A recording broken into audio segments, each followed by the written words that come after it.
Olá, seja muito bem-vindo, muito bem-vinda a mais um episódio do Fundecitrus Podcast, o espaço onde falamos sobre ciência, inovação e sustentabilidade na citricultura.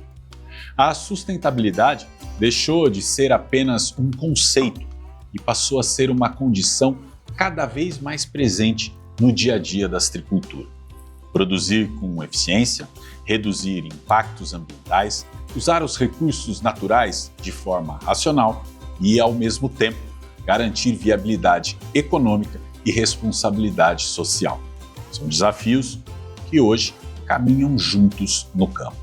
Neste episódio do Fundecitrus Podcast, vamos mostrar como a ciência e o trabalho técnico têm ajudado a transformar a sustentabilidade em prática nos pomares.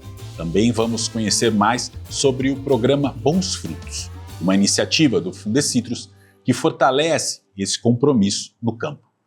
Para essa conversa, recebemos o coordenador do programa, o pesquisador do Fundecitrus, Franklin Belal, e também o engenheiro agrônomo do Fundecitrus, Murilo Piscin. Franklin, seja muito bem-vindo. Obrigado, Rodrigo. É um prazer estar de novo aqui com você. Mais uma vez. Murilo também, mais uma vez com a gente. Seja muito bem-vindo, Murilo. Muito obrigado, Rodrigo. Ô Franklin, vamos... É um chavão, mas a gente vai começar do começo aqui. Nós vamos começar falando do conceito de sustentabilidade, né? Quando a gente está falando em sustentabilidade na citricultura, do que exatamente a gente está falando?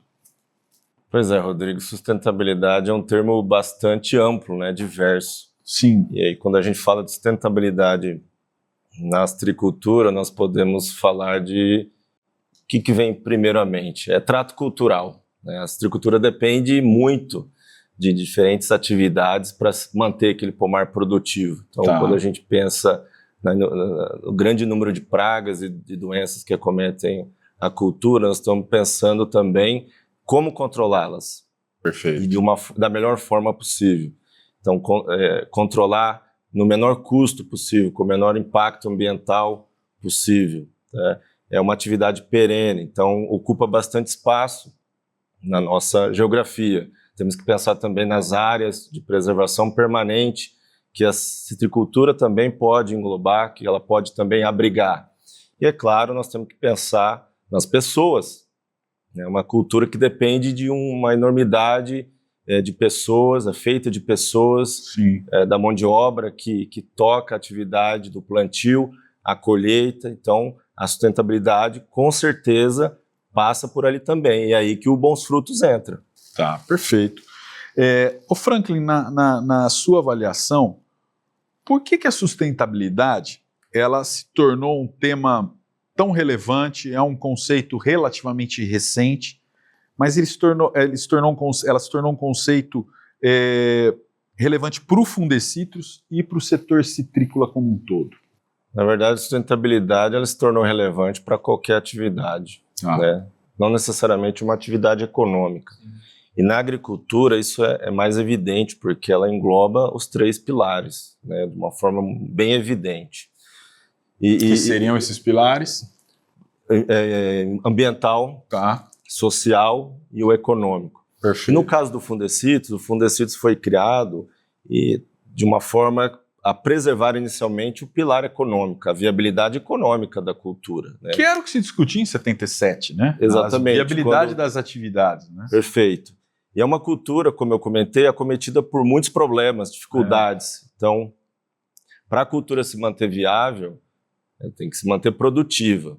Para se manter produtiva, evitar as perdas causadas por esses problemas, por essas pragas e doenças. Aliás, o Fundecitrus nasce por conta de uma doença, né? Exatamente. Né? Nasce para ajudar o programa de erradicação do cancro cítrico, juntamente com o governo federal e estadual. E depois todo o trabalho é desenvolvido para o manejo das diferentes pragas e doenças. Que vão surgindo. O pilar econômico foi a base do surgimento do Fundecitrus. E ao longo dos anos, acompanhando a tendência e a necessidade mundial de se incrementar a sustentabilidade nas diferentes frentes, o Fundecitrus passou a implementar isso de uma forma generalizada e como uma bandeira, inclusive está no slogan da instituição, né? Ciência e sustentabilidade para a citricultura. Porque o que a gente faz desde os primórdios já é sustentabilidade. A gente não falava muito disso, Uhum. mas é sustentabilidade. Perfeito. Inicialmente, muito voltado à parte econômica. Depois, parte ambiental, né, novos estudos surgiram, nós vamos comentar na sequência. Tá. E, mais do que nunca agora, a parte social também em evidência. Vou fazer a pergunta para os dois, vou fazer primeiro para o Franklin e o Murilo pode complementar na sequência. Claro. A citricultura atua de forma sustentável? E quais são os principais desafios para a gente tornar a produção de citros ainda mais sustentável?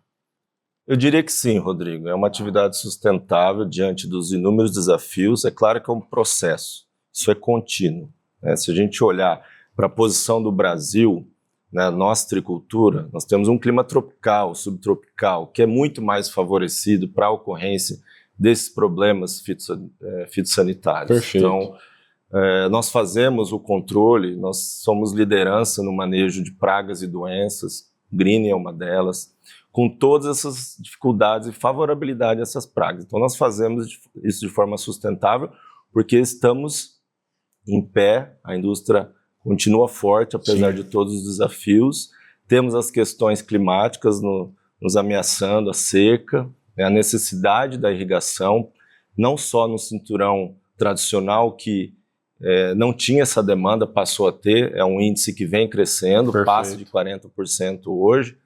E nas áreas de expansão, na nova citricultura, isso é ainda mais importante, né? A gente vai para regiões que o regime pluviométrico ele é muitas vezes mais concentrado, é mais quente, é menos favorável à cultura. Então a necessidade do uso, de maior consciência do uso da água e da irrigação vem junto com isso, a própria mão de obra, né, que, como eu disse, é uma atividade que depende muito de mão de obra, ela é crescente, e nessas áreas é um problema particular, porque a mão de obra da citricultura compete com a mão de obra de outras atividades da agricultura, ou até mesmo com as cidades, né, da migração da mão de obra para a cidade. E nas regiões mais novas, por exemplo, no Mato Grosso do Sul, com a citricultura mais nova, é uma região com população com densidade demográfica menor. Então, todos esses desafios estão embutidos dentro da sustentabilidade. A gente tem que olhar para tudo isso ao mesmo tempo. Como eu disse, é um processo contínuo de aprendizagem e aperfeiçoamento. Trazendo só um exemplo, né, da dificuldade de novos estados, por exemplo, Mato Grosso do Sul, a estimativa, né, entende-se que o estado tem mais ou menos 3 milhões de habitantes, sendo que 1 milhão está concentrado na capital Campo Grande. Então, você tem muito espaço, muita área e falta gente para atuar nessas regiões. 3 milhões no estado inteiro. No estado inteiro. Que é o que teria mais ou menos na Grande Campinas, por exemplo. Exato. Tá no estado inteiro e sendo que 1 milhão... Concentrado na região de Campo Grande, que é a capital do estado. Mais um desafio aí para a citricultura, né? Franklin, o uso racional dos recursos naturais, uma vez que muitos deles são finitos, é um dos pilares negociáveis aí da sustentabilidade. Que estudos e orientações o Fundecitrus desenvolve para promover o uso mais eficiente de água, por exemplo, nos pomares? Esse trabalho envolve também o aprimoramento do manejo fitossanitário? Rodrigo, essa é uma linha de trabalho do Fundecitrus talvez mais emblemática dos últimos anos. Os experimentos começaram há mais de 10 anos, focados justamente nisso aí, em redução do volume de água utilizada nos pomares, já que é uma atividade que depende muito de tratos de pulverizações, de proteção contra pragas e doenças. Claro. E também desses produtos. Então, o trabalho foi muito focado em redução do volume de água, de cauda, e esse direcionamento, esse ajuste foi feito ajustando para o volume de copa das plantas. Não, por ser uma atividade perene e não anual, nós temos que olhar a planta como um volume e não como uma superfície plana.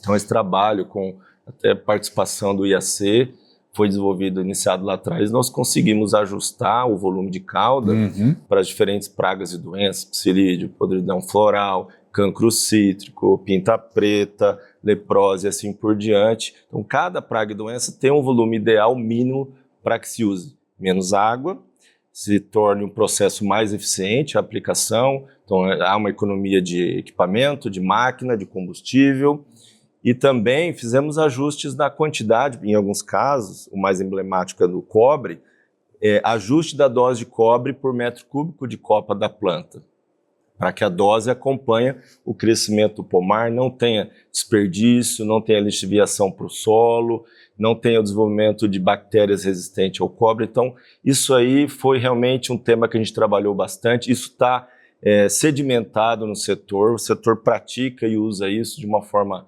ampla e colhe os benefícios. Perfeito. Vou fazer um apanhado geral aqui antes de ir para o Murilo. Basicamente, você está dizendo o seguinte: olha, o Brasil é um país de característica tropical, subtropical. Essa agricultura ela é muito mais favorável para a ocorrência de pragas e doenças, e com isso, evidentemente, você tem que ter uma proteção muito mais intensa dos pomares. Isso vai gerar uma série de custos, uma série de desafios. Nos últimos 10, 15 anos, como você estava colocando, 10 como você colocou, existe, e quem puxar, né, a revista Citricultor, por exemplo, que mais tem a matéria de adequação de volume de calda, que é o quê? Produto e água. Né? O produto que vai proteger com a água. E que você consegue fazer o mesmo controle, ter o mesmo resultado com volumes bem menores. O que eu queria perguntar para você, e você já mencionou por cima esse trabalho junto com o IAC, que talvez date do início dos anos 2000 e até anterior ao greening, que exige bastante proteção, que é uma mudança quando você muda de fazer as pulverizações por hectare por metro cúbico de copa. E você deixa de pensar numa área grande para pensar num alvo muito menor, não é isso? Isso daí teve já um impacto há 20 anos para a nossa citricultura. Sim, na verdade, se a gente olhar antes disso, o volume de água praticado, de calda, era ainda maior. Com esses trabalhos envolvidos na última década ou 15 anos, nós conseguimos ajustar ainda mais. Foi um ajuste fino, né? Então, quando a gente olha para o metro cúbico de copa, a gente acompanha o crescimento da planta e a demanda daquela planta. Perfeito. A ideia é esse trabalho continua. Sim. A área de tecnologia de aplicação do fungicida continua forte e novos trabalhos estão sendo desenvolvidos para se ajustar a dose, por exemplo, de inseticidas por metro cúbico de copa, como foi feito para o cobre, que é um fungicida bactericida, como foi feito para a estuberulina, também para o controle da pinta preta. A gente tem esses valores. Então, isso é um trabalho contínuo que a gente desenvolve ao longo dos anos. É importante voltar e focar nesse ponto, quando a gente fala da posição da citricultura. É diferente, inclusive, de muitas citriculturas no mundo todo. Perfeito. Que não tem esse desafio. Nós temos algumas citriculturas localizadas em climas mediterrâneos, como Portugal, Espanha, própria Califórnia, climas mais secos, onde a prevalência, a ocorrência de doenças e pragas é muito menor. Eu não sei se existe, eu não sou especialista, mas eu não sei se existe uma fruticultura de importância nutricional e econômica tão grande acometida por tantas pragas e doenças sérias, graves. Com certeza não. Com certeza a nossa é a que é a mais desafiada e por isso é a mais eficiente e ao mesmo tempo sustentável. Muito bem. Murilo, o Fundecitrus também tem estudos voltados à quantificação do estoque de carbono na citricultura. De que forma esse estudo contribui para a sustentabilidade do setor? O que esse estudo mostra esse estudo de estoque de carbono mostra em termos de preservação? Sim. Esse estudo ele foi um estudo desenvolvido em parceria com a Embrapa, a Innocent Drinks foi quem patrocinou o estudo, e é um estudo muito interessante. Primeiro, a gente precisa entender o papel do carbono na sustentabilidade. Então vamos lá. O gás carbônico, né, o CO2, ele é um gás de efeito estufa. Perfeito. Então ele é um daqueles gases que são responsáveis pelo aquecimento anormal da Terra. Tá. O que é importante? É importante que a gente consiga sequestrar esse gás da atmosfera. E é isso que o pomar faz. Não só pomar, as propriedades de forma geral. Porque eu estou contando pomar e áreas de proteção permanente.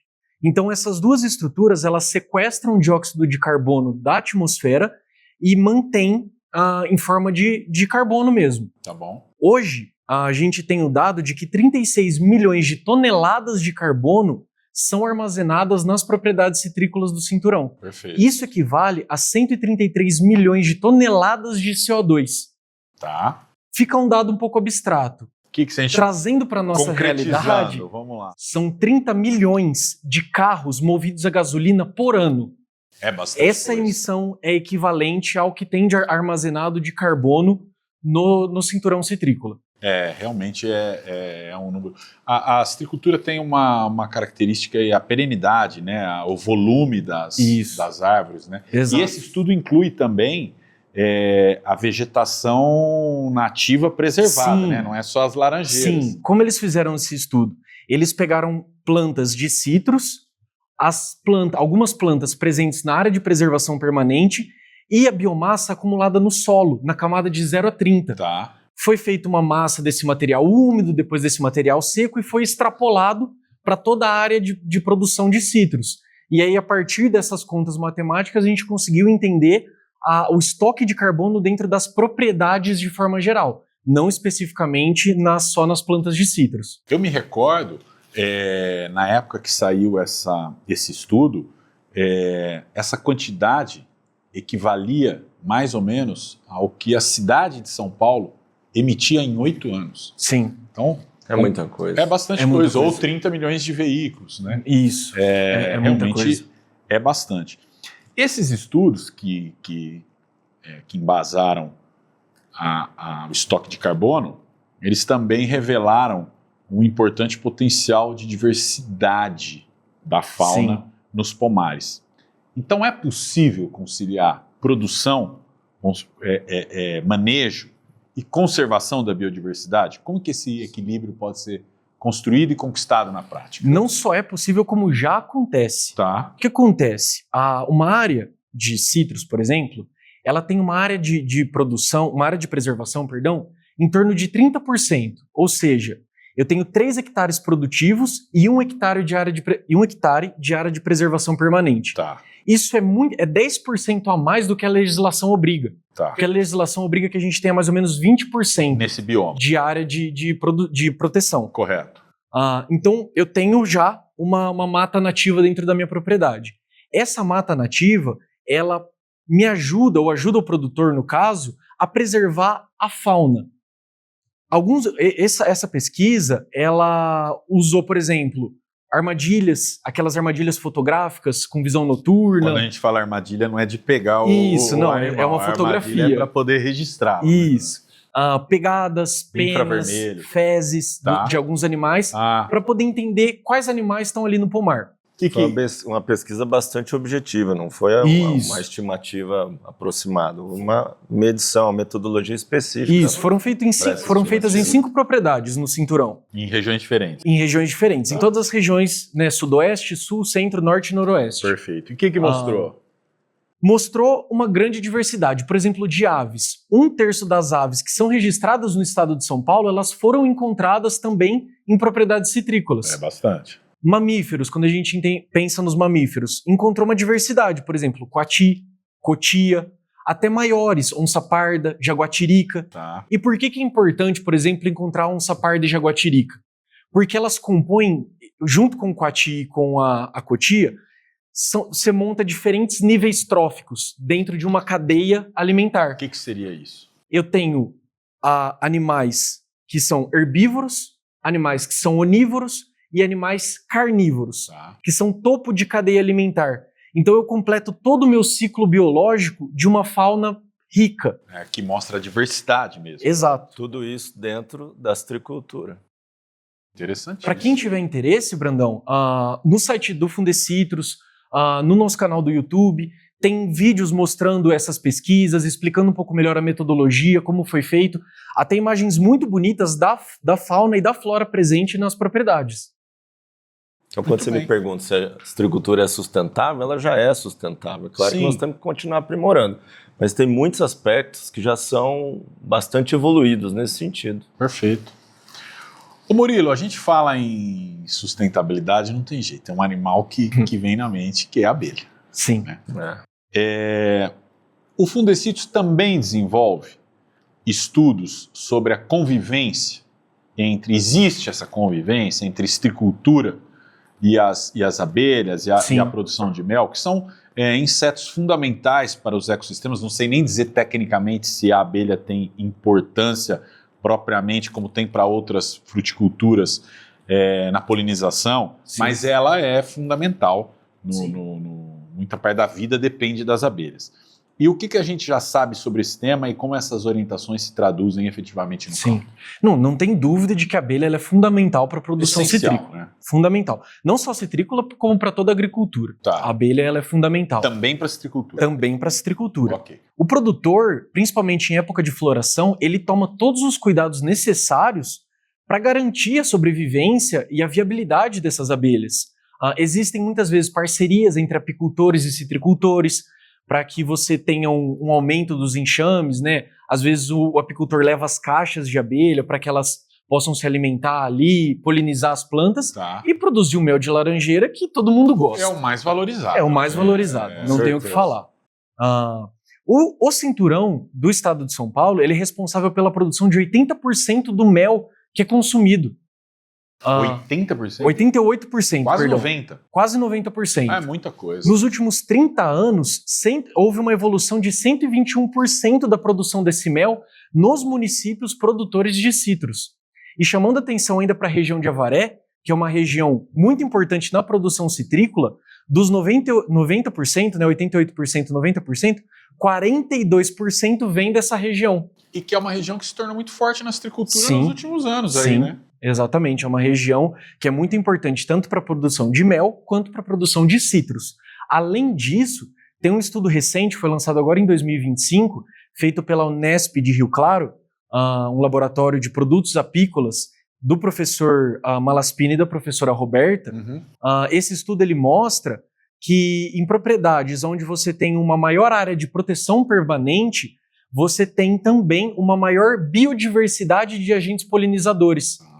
Então, ter um pomar associado com áreas de proteção permanente é importante para tudo aquilo que a gente já conversou, mas também para ter uma boa biodiversidade de insetos polinizadores. De outros insetos que além da abelha, Tá. mas também diferentes espécies de abelha. Perfeito. Existem Tudo isso é mais equilíbrio, né? Existem mais de 300 espécies de abelhas nativas Isso. no Brasil. Então a citricultura ela engloba tudo isso.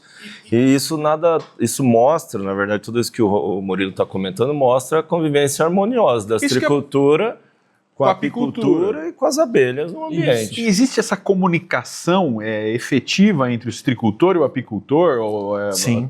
Eu vou fazer uma pulverização tal data e você não entra, depois...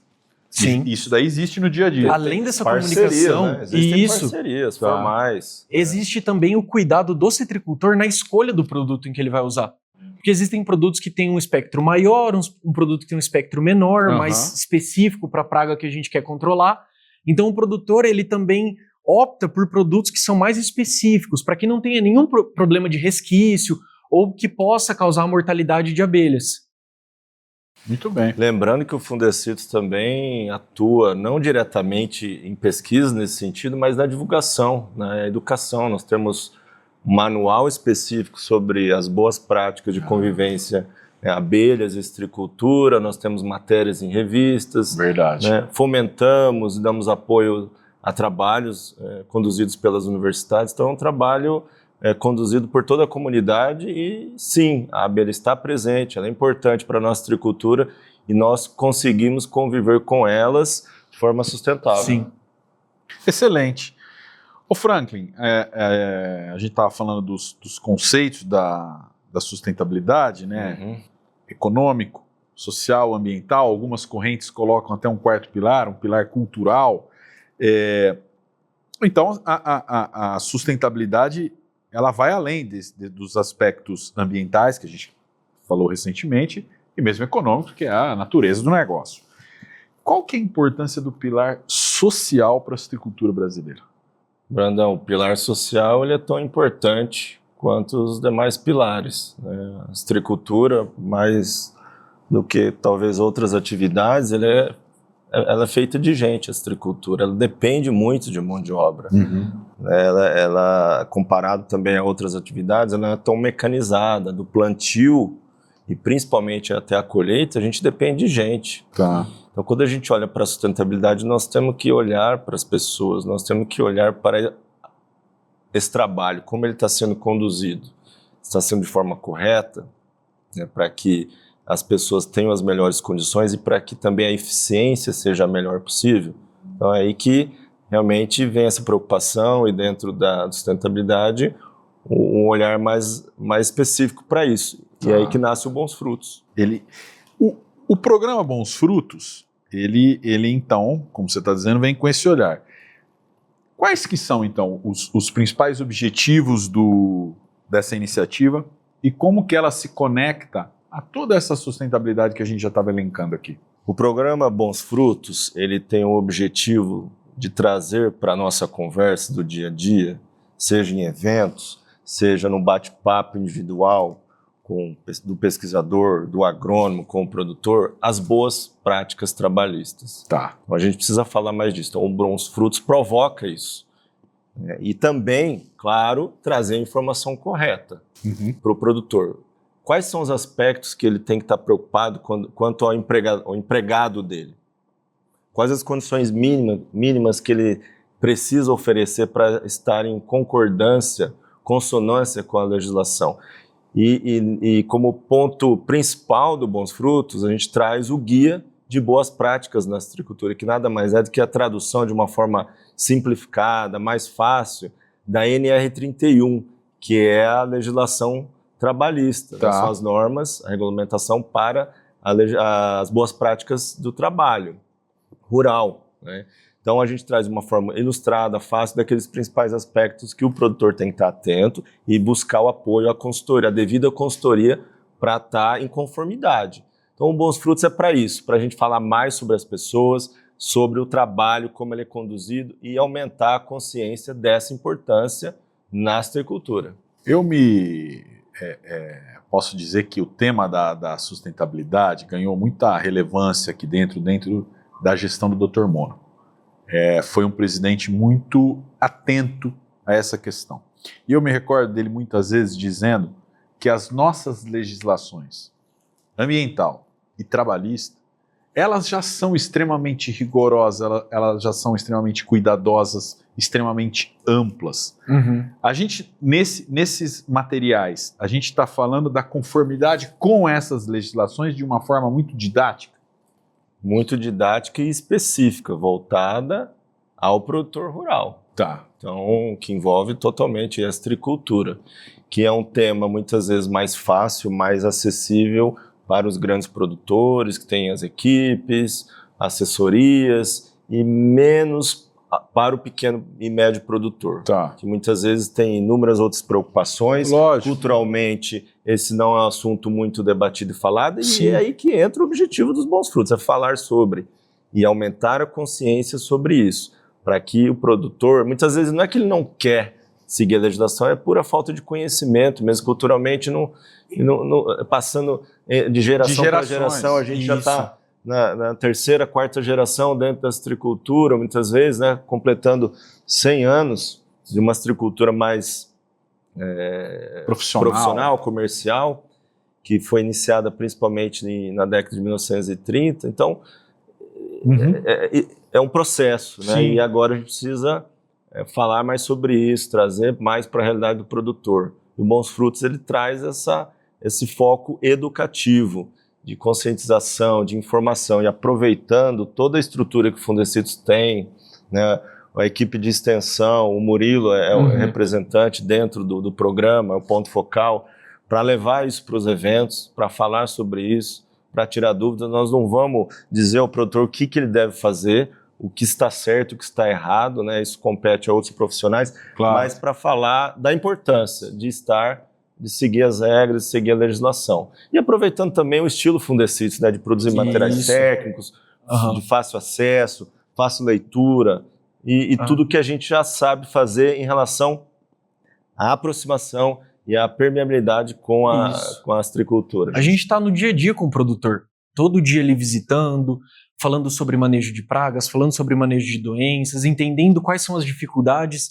Por que não aproveitar essa capilaridade, tá ali no dia a dia, e levar mais uma informação que é muito importante para ele, né? Para o produtor entender se aquilo que ele está fazendo, que ele possa consultar como é que está minha remuneração, minha área de descanso, como é que a minha estrutura da fazenda está atendendo o meu funcionário, está correto, não está? O CPI. Se não tiver, eu preciso procurar a ajuda de alguém que consiga me ajudar a adequar essa questão. Perfeito. Entendeu? Então é levar de fato essa informação para ele, para que ele possa entender se ele está adequado ou não.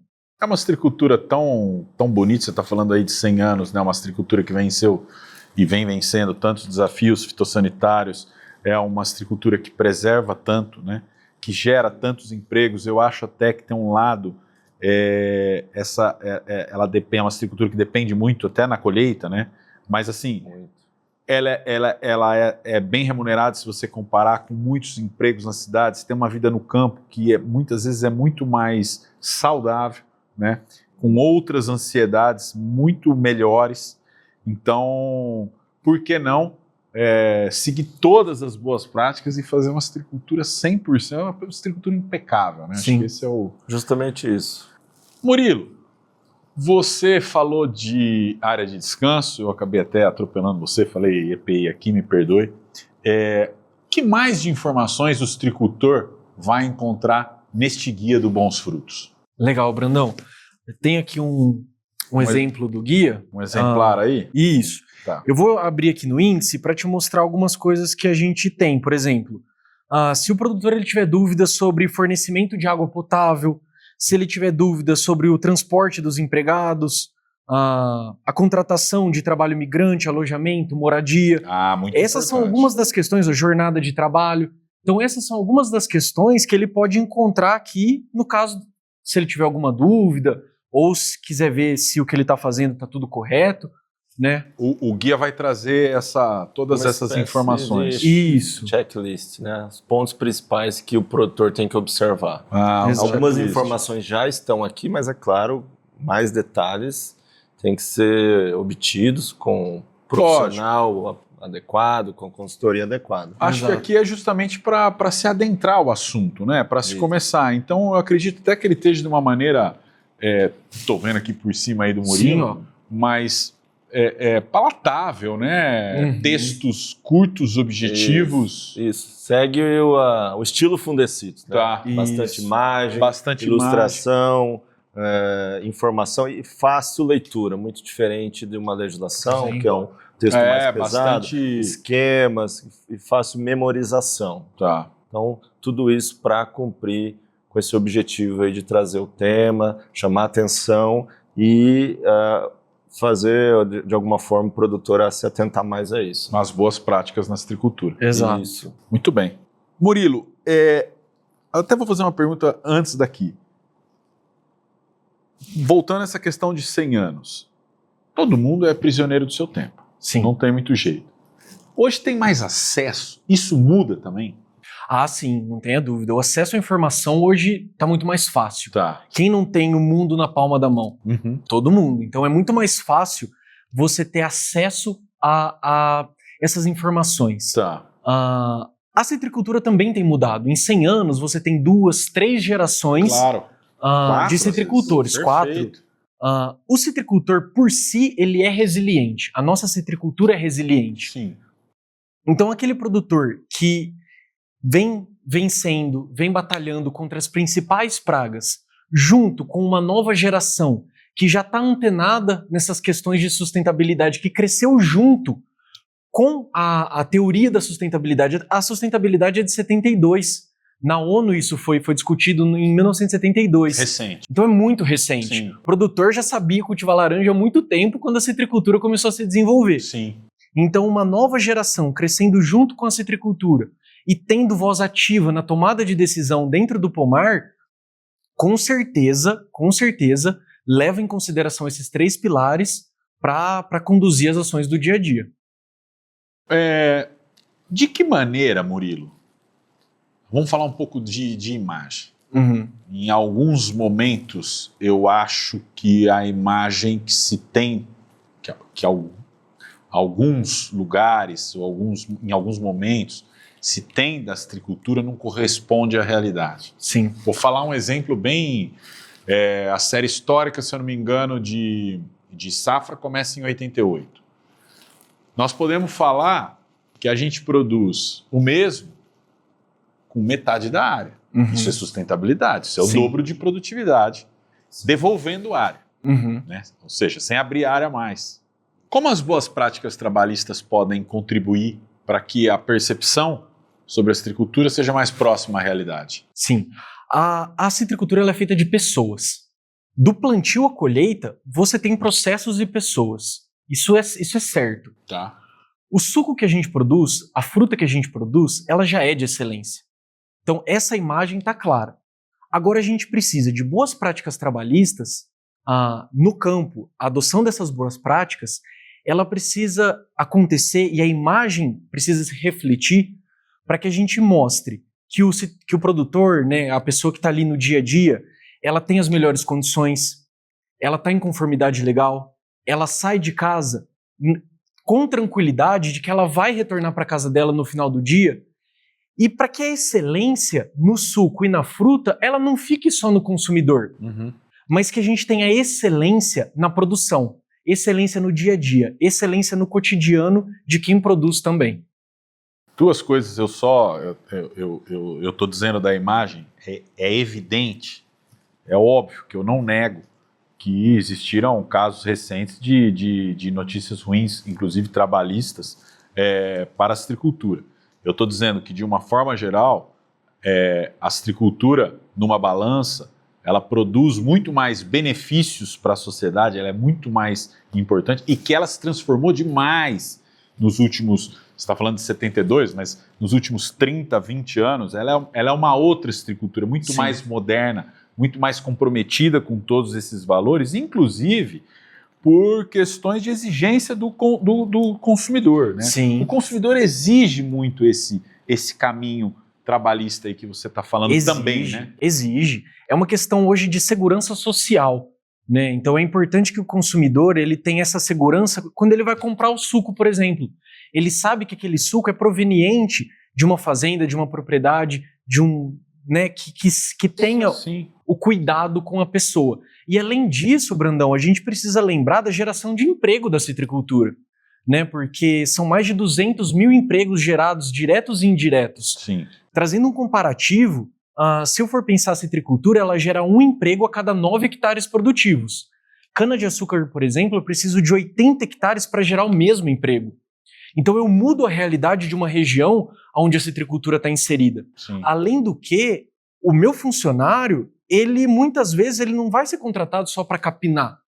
Ele passa por uma capacitação, ele precisa reconhecer pragas, entender o momento correto de passar informação para tomada de decisão mais assertiva. Tá. Então você tem... Operar máquinas. Né? Exato, você tem uma maior captação de pessoas e um desenvolvimento técnico dessas pessoas dentro da empresa, dentro da propriedade. Tudo isso reflete numa imagem positiva. E você acha que o produtor ele enxerga esse tema como uma exigência do mercado, como eu estava falando, dos clientes exigindo, e também como uma oportunidade de evolução, que traz benefício para ele, Sim. desde preservar fontes, até toda essa parte trabalhista, nascentes, até essa parte trabalhista, enfim. Sim, eu acredito que os dois fatores, é uma exigência do mercado e é uma necessidade competitiva. Por quê? Porque o mercado, ele cada vez mais a gente se preocupa com a procedência do que a gente consome. Correto. Ponto. Todo Seja no vestuário, seja na alimentação.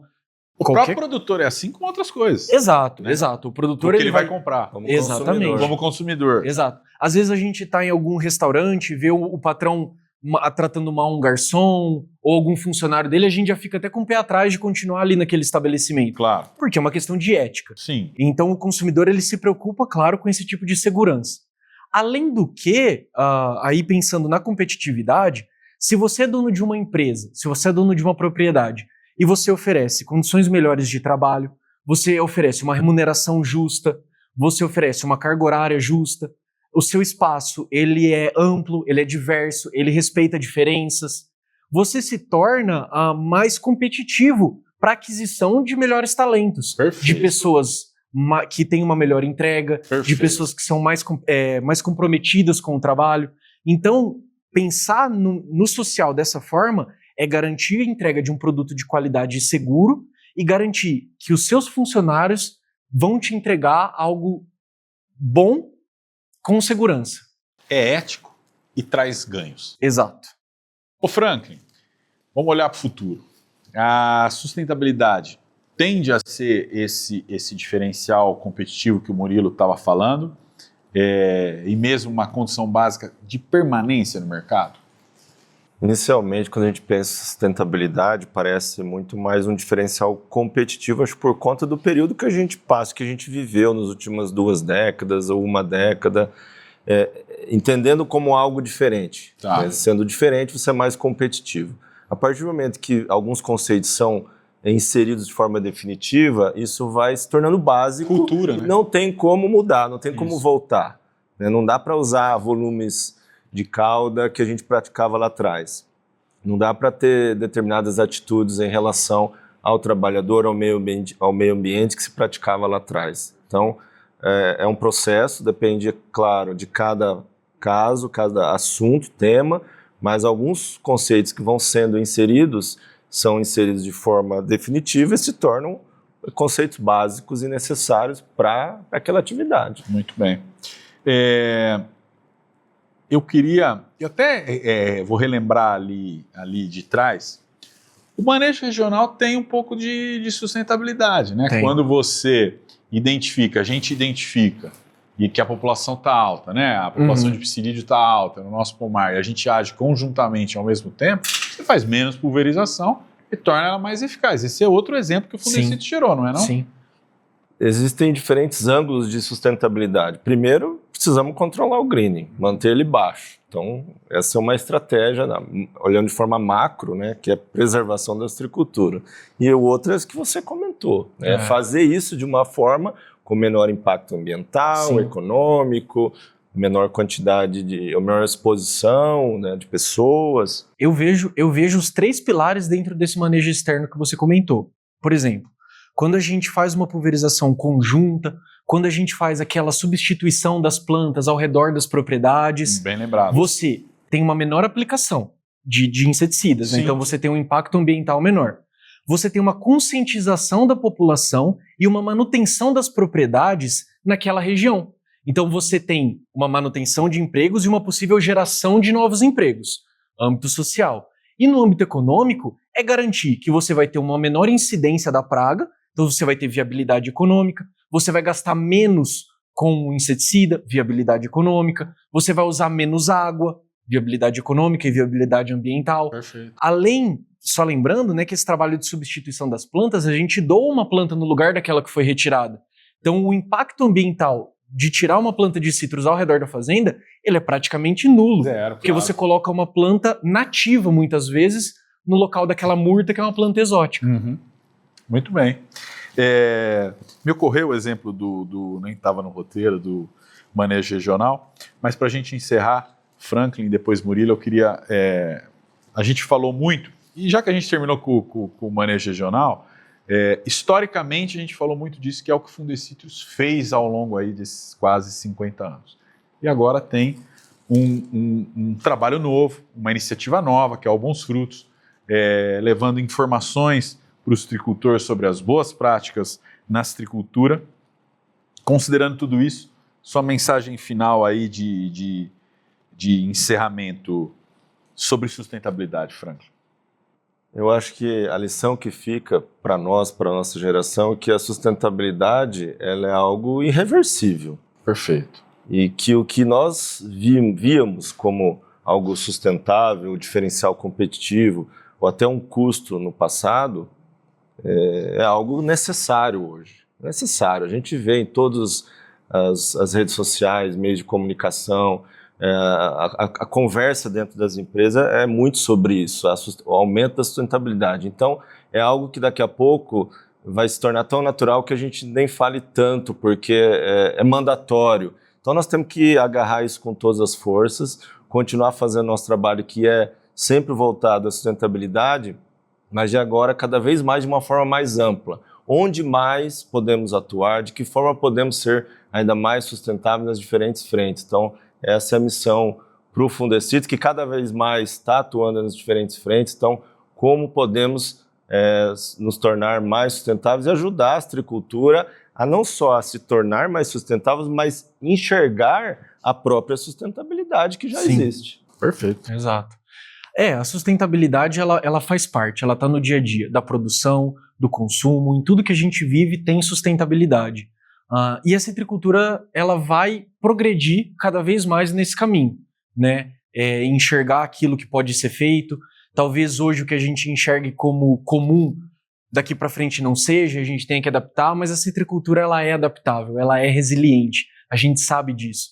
É importante também, Franklin, eu acho que como mensagem final, deixar aonde as pessoas podem encontrar o material do Bons Frutos, né? Bem lembrado, Murilo. A gente tem no nosso site uma página dedicada ao Bons Frutos, então lá você pode encontrar o manual, é fácil fazer o download desse manual, ou se você quiser o material impresso, entrar em contato com o nosso setor de comunicação, que pode destinar para o agrônomo mais próximo. Correto. E esse agrônomo pode levar o material, conversar um pouco sobre a iniciativa, e assim a gente consegue levar para mais pessoas. Esse tema está sendo abordado em todos os eventos técnicos do Fundecitro, Sítios em Focos, eventos menores, Exato. o manual distribuído, os agrônomos falam sobre isso, né? Porque, como eu disse lá no início, nós temos que falar mais sobre isso. Sim. Então, está ocorrendo, acontecendo nos eventos que o Fundecitro se organiza. Sim, é isso mesmo. Excelente. E o Murilo é mais novo que a gente, né, Franklin? Isso. Então essa geração ainda vem com esse conceito ainda mais embutido e para difundir, o que é muito legal. É isso aí. Esse é o engajamento do programa Bons Frutos. Muito bom. Tornar uma citricultura também mais humana, né? Sim. É por aí. Muito bem. Recado dado por todos, Franklin e Murilo. Eu quero agradecer muito a presença de vocês. Obrigado, Franklin. Obrigado, Murilo. A gente fica por aqui. Eu lembro a você que acompanha o nosso podcast que você pode fazê-lo também pelas plataformas de áudio. É só buscar por Fundecitros Podcast. Curta e compartilhe sempre. Aqui pelo YouTube, você pode se inscrever no canal e clicar no sininho para receber uma notificação sempre que um novo vídeo for postado aqui no canal. E o mesmo vale para as plataformas de áudio. Acompanhe também as nossas redes sociais para ficar sempre muito bem informado. A gente se vê. Até mais!